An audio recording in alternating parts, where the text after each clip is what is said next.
राम रामेति रामेति रमे रामे मनोरमे सहस्रनाम तत्तुल्यम राम नामम परानने। श्री राम जय राम जय जय राम, श्री राम जय राम जय जय राम, श्री राम जय राम जय जय राम। सभी दर्शकों को नमस्कार। मैं पंडित देवेंद्र त्रिपाठी। आज 29 मार्च को जो खड्गास सूर्य ग्रहण पड़ने जा रहा है उसके संबंध में हम चर्चा कर रहे हैं। जैसा कि सर्वविदित है, ज्योतिष शास्त्र के अनुसार एक ये जो खगोलीय घटना है, इसमें जो खड्गात सूर्य ग्रहण का जो मुख्यतः माना जाता है, वो जिस जगह पर जिस देश प्रदेश में ये दिखाई पड़ता है, उसी प्रदेश में या देश में इसकी सूदक या इसके नियम मान्य होती है। तो सर्वप्रथम तो ये आप जानकारी रख लीजिए कि ये जो ग्रहण काल है, सूर्य ग्रहण है जो 29 तारीख को पड़ रहा है, ये भारतवर्ष में नहीं दिखाई दे रहा है। ये समझ लीजिए आप उत्तर यूरोप के क्षेत्रों में, पश्चिम अफ्रीका में, अटलांटिका क्षेत्र में ये दृश्य होगा। अतः जो हमारे भारतीयता के हिसाब से, भारतीय ज्योतिष या परंपरा के हिसाब से जो इसके नियम रहते हैं, भोजन भजन शयन इत्यादि के, वो हमारे यहाँ पर उतने मान्य नहीं होंगे। अब इसके पश्चात बात आती है कि सूर्य ग्रहण के समय में ही हमारे हिंदू नववर्ष का भी शुभारंभ हो रहा है। जैसा कि सर्वविदित है कि चैत्र मास से हमारा नूतन वर्ष प्रारंभ होता है। तो इस नूतन वर्ष के आरंभ में ही 29 मार्च को जो सूर्य ग्रहण पड़ रहा है, तो और इसी प्रकार से 29 मार्च को ही शनिदेव जो विगत 2.5 वर्षों से कुंभ राशि में चल रहे थे, गोचर के अनुसार अब क्रमशः मीन राशि में प्रवेश करेंगे, जो 2.5 वर्ष तक उस राशि में रहेंगे।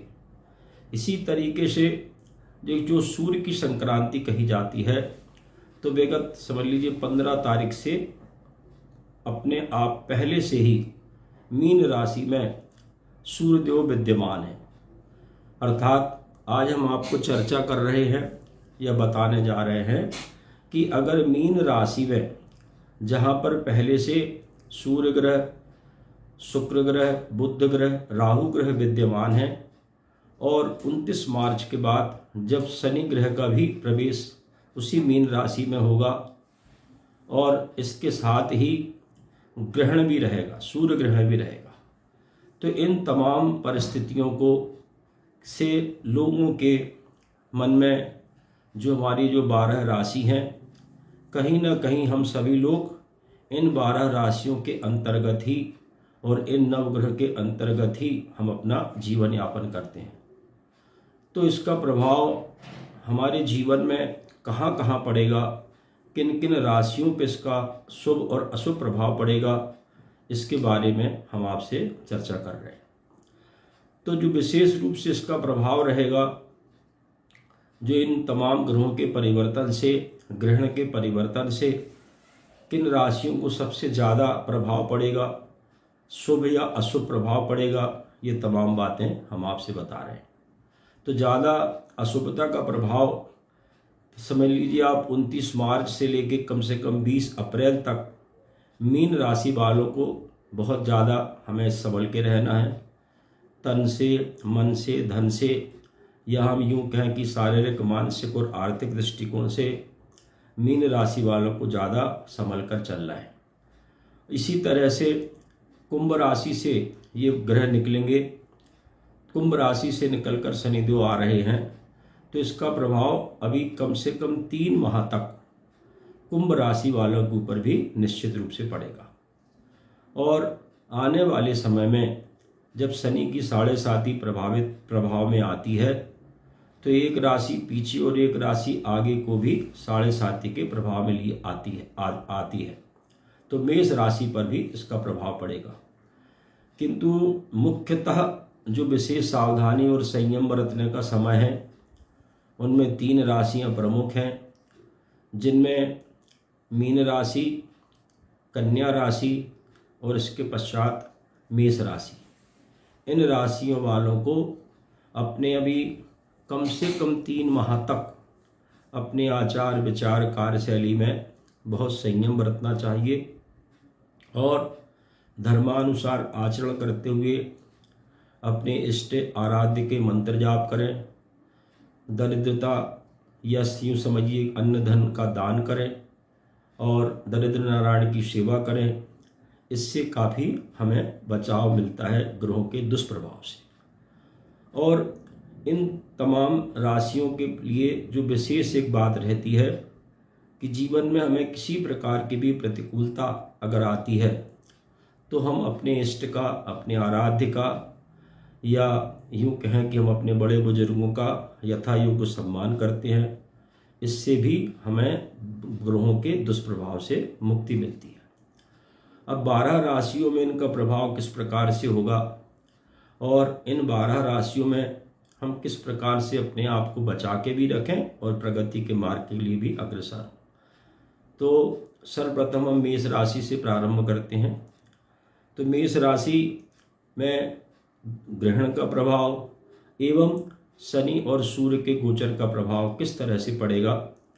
तो शनि जो मेष राशि वाले जातक हैं उन्हें अब थोड़ी किसी भी काम को करने में थोड़ा सा संयम और धैर्य से कार्य करने की आवश्यकता है।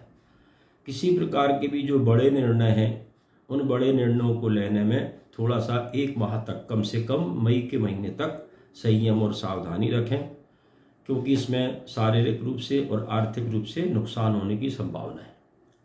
अतः हम क्या करें, तो सर्वप्रथम हम हनुमान जी की आराधना करें, शिव जी की आराधना करें। निश्चित रूप से हम अपने संकटों से उबर जाएंगे। फिर द्वितीय राशि आती है वृषभ राशि। तो वृषभ राशि में तो निश्चित रूप से इन ग्रहों का शुभता प्राप्त होगी, बिगड़े काम बनेंगे आपके, सोची हुई योजनाएं पूरी होंगी आपकी, किंतु थोड़ा सा स्वास्थ्य का आपको भी ध्यान रखने की जरूरत है। अतः आप भी भगवान शिव की आराधना करें, यथा योग्य अन्न और धन का दान करें। मिथुन राशि जो तृतीय राशि आती है तो ये बुध की प्रधान राशि है और बुध प्रकृति या प्राकृतिक से जुड़ा हुआ ग्रह माना जाता है। तो निश्चित रूप से जब खगोलीय घटनाएं होती हैं तो जो प्रकृति से जुड़ी राशियां रहती हैं उनके ऊपर निश्चित प्रभाव आता है। तो सबसे ज़्यादा मानसिक रूप से, व्यवहारिक रूप से और वाणी पर, बुद्धि पर नियंत्रण रखें। अपने चाल चलन पर, आचार विचार पर विशेष ध्यान रखें ताकि अनावश्यक रूप से कहीं आपका वाद विवाद न हो, कोर्ट कचहरी इत्यादि के मुकदमे में आपकी दखलंदाजी न हो। इसलिए हमें वाणी में संयम रखना है और अपने विचारों को भी नियंत्रित करना है।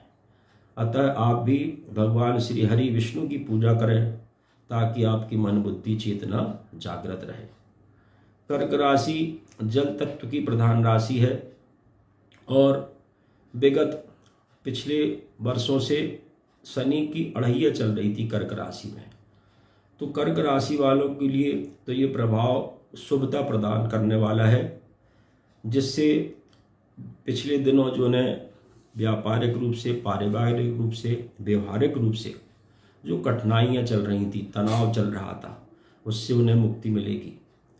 आप भी इस पावन पुनीत अवसर पर, क्योंकि नवरात्रि भी प्रारंभ रहेगी हमारी, तो आप माता की सेवा करें, गौ माता की सेवा करें और प्रत्यक्ष में हमारे घर में जो बुजुर्ग हैं उनकी सेवा और उनका आशीर्वाद प्राप्त करें। सिंह राशि के ऊपर, क्योंकि कोई भी ग्रह जब अपना राशि परिवर्तन करता है तो सिंह राशि के ऊपर भी शनि के अढ़ैया प्रारंभ होगी। तो सूर्य की राशि पर शनि की पूर्ण दृष्टि रहेगी तो पिता और पुत्र में वैचारिक मतभेद की संभावना बनती है। इसी तरह अगर आप कार्य क्षेत्र में हैं तो हमारे जो उच्चाधिकारी हैं उनसे किसी प्रकार का कोई वाद विवाद न हो, किसी प्रकार की छोटी छोटी बातों में मतभेद उत्पन्न न हो, मनभेद उत्पन्न न हो, इसका विशेष ध्यान रखना है। इसके अलावा जो सिंह राशि वालों को और सावधानी रखना है तो स्वास्थ्य का विशेष ध्यान रखना है। इस दौरान हड्डियों से संबंधित नेत्रों से संबंधित, रक्त से संबंधित किसी न किसी प्रकार से शारीरिक कष्ट के योग बनते हैं। अतः आप प्रतिदिन सूर्य भगवान को जल अर्घ्य दें और साथ ही साथ महामृत्युंजय मंत्र का यथाशक्ति मंत्र जाप करें और निश्चित रूप से दरिद्री को अन्न और धन का दान करें। इससे आपके संकटों का निवारण होगा।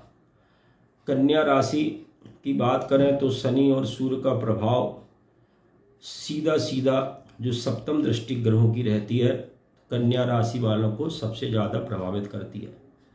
तो वर्तमान में मीन राशि और कन्या राशि 29 मार्च से लेके पूरे मई के महीने तक, विशेष करके 20 अप्रैल तक सीधे प्रभाव में रहेंगी। इसलिए इन्हें अपने पारिवारिक जीवन का विशेष ध्यान रखना है, दाम्पत्य जीवन का विशेष ध्यान रखना है। व्यापार, व्यवसाय और पार्टनर के साथ कुछ मतभेद हो सकते हैं, इसीलिए हमें बहुत संयम और धैर्य से ये समय निकालना है। मान अपमान की भी संभावनाएं रहती हैं, किंतु हमें इन ग्रहों के प्रभाव से, इन ग्रहों की अशुभता को दूर करके शुभता में परिवर्तन करने के लिए सबसे बड़ी ताकत भगवान शिव से हमें प्राप्त होती है।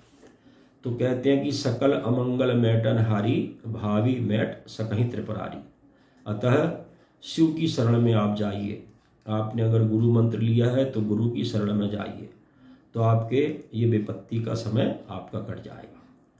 तुला राशि भी शनि की मित्र राशि है और ज़्यादातर शनि इस राशि पर कभी भी दुष्प्रभाव नहीं देते हैं, किंतु जो शनि का सूर्य का गोचर है और आने वाले 15 तारीख के बाद से सूर्य भगवान मीन राशि से छूट निकलकर जब मेष राशि में प्रवेश करेंगे, उस समय तुला राशि वालों को भी अपने स्वास्थ्य का ध्यान रखने की आवश्यकता है। वृश्चिक राशि में भी शनि की अड़ैया प्रारंभ होगी, तो शनि की अड़ैया समाप्त होने की स्थिति में आ रही है। तो शनि की तो विशेष कृपा आशीर्वाद आपको प्राप्त होगी, किंतु थोड़ा सा मानसिक जो वेदना या मानसिक पीड़ा रहेगी उसका हमें ध्यान रखना है। आपको भी शिव आराधना करना है। धनु राशि वालों के लिए जो अड़ैया प्रारंभ होगी, तो धनु राशि वालों के लिए भी स्वास्थ्य का विशेष ध्यान रखना है, जिसमें शारीरिक रूप से, जब अपन मसल्स पावर भी कहते हैं, मांसपेशियाँ इत्यादि, उसमें खिंचाव, अपने मांसपेशियों में खिंचाव इत्यादि का विशेष ध्यान रखना है। और साथ ही साथ पारिवारिक दृष्टि से भी हमें ध्यान रखने की आवश्यकता रहती है। अतः हम क्या करें, तो आप भी श्री हरि विष्णु का पूजन करें। अपने घर के कुल के देवी देवताओं के निमित्त जो भी उनकी पूजा अर्चना होती है वो करें आप। यानी मकर राशि और कुंभ राशि दोनों राशियों के लिए एक मिला जुला प्रभाव आता है। मकर राशि से शनि की 7.5 समाप्त होगी और कुंभ राशि की भी अंतिम चरण में रहेगी। तो यहाँ पर विगत 5 वर्षों से जिस प्रकार आप अपने कार्य को सुचारू रूप से चला रहे थे, किंतु कहीं ना कहीं मानसिक रूप से व्याधियाँ घेर रही थी आपको, आपके कार्यों में रुकावट आ रही थी, वो भी इस 29 मार्च के बाद से दूर होगी। और निश्चित रूप से शनि जाते जाते आपको अच्छा फल प्रदान करेंगे। अतः आप भी नियमित रूप से भगवान शिव की आराधना करें और दरिद्रियों को धन और अन्न का दान करें, अपने बड़े बुजुर्गों का सम्मान करें। इससे शनिदेव की कृपा भी आपको प्राप्त होगी और जो वर्तमान में जो ग्रहण पड़ा हुआ है उस ग्रहण से भी आपके कष्टों से मुक्ति मिलेगी। और जो मुख्यतः मीन राशि जिसके ऊपर सभी चीज़ें आके अभी केंद्रित हो गई हैं, उनके लिए विशेष सावधानी की आवश्यकता है। अब इस ग्रहों का शुभ या अशुभ प्रभाव आपकी जो जन्म राशि में शनि ग्रह, सूर्य ग्रह या अन्य ग्रह कहाँ कहाँ पर विद्यमान हैं, उनसे भी इस प्रभावित होती हैं राशियाँ। इसलिए जो संपूर्ण विश्लेषण है, तो व्यक्तिगत रूप से जब किसी व्यक्ति की हम जन्म पत्रिका विश्लेषण करते हैं, उसके आधार पे ही बहुत सटीक बात कही जा सकती है। किंतु आकाशीय सौरमंडल में जिस प्रकार ग्रहों का परिवर्तन होता है उसका प्रभाव निश्चित रूप से हम सभी लोगों की मन, बुद्धि, वाणी और कार्य में पड़ता है। अतः हमें इन तमाम 12 राशि वालों के लिए अगर इन दोनों तीनों कार्यों के संबंध में हम एक शुभ और अशुभता या अशुभता को शुभता में परिवर्तित करने के लिए अगर हम कोई उपाय समझें तो हमें 29 मार्च से लेके कम से कम संपूर्ण 15 मई तक का जो समय है हमें नियमित शिव जी को जलाभिषेक करें, विष्णु सहस्रनाम का पाठ करें या राम रक्षा स्तोत्र का पाठ करें, हनुमान चालीसा का पाठ करें और आपके गुरु के द्वारा प्रदत्त जो मंत्र है उस मंत्र का जाप करें और गौ सेवा करें। अपने बड़े बुजुर्गों का सम्मान करें, उनकी सेवा करें। निश्चित रूप से कितनी भी जीवन में अशुभता होगी आपकी वो शुभता में परिवर्तित हो जाएगी। जय श्री राम, जय श्री राम।